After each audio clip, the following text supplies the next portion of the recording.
Sinabi ng China na ang Pilipinas ay nagpapagulo ng problema sa South China Sea sa pamamagitan ng Joint Air Patrol.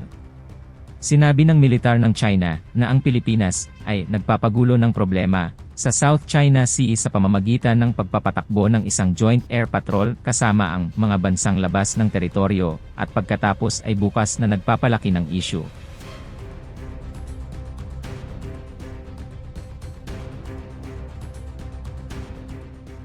Sinabi ng Southern Theater Command ng China na ito ay nag-organisa ng mga frontline naval at air forces upang maingat na bantayan ang Joint Air Patrol ng Pilipinas noong Lunes, at na ang mga tropa ay nanatiling may mataas na antas ng pagmamatsyag upang matiyak ang matibay na pagtanggol sa pambansang soberanya. Inako naman ng China ang mga akusasyon laban sa Pilipinas, na inaakusahan ang bansang Southeast Asian na nagpapagulo ng problema sa maingay na South China Sea. Ang mga akusasyon ay nagmula sa pakikilahok ng Pilipinas sa isang Joint Air Patrol kasama ang tinukoy ng China bilang mga bansang labas ng teritoryo na sinusundan ng pagpapalakas ng aktibidad ayon sa pananaw ng Beijing.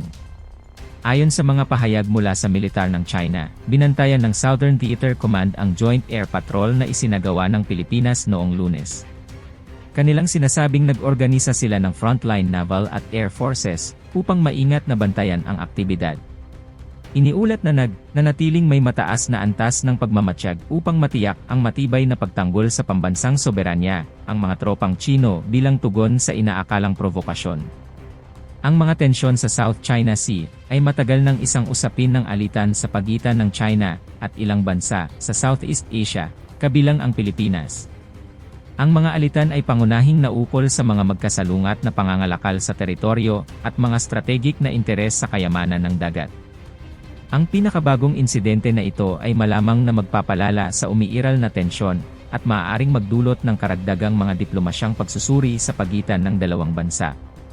Hindi pa nagbigay ng opisyal na tugon ang Pilipinas sa mga akusasyon ng China, ngunit batay sa kasaysayan ng mga alitan sa rehiyon, maaaring asahan ang isang maingat na diplomasyang tugon.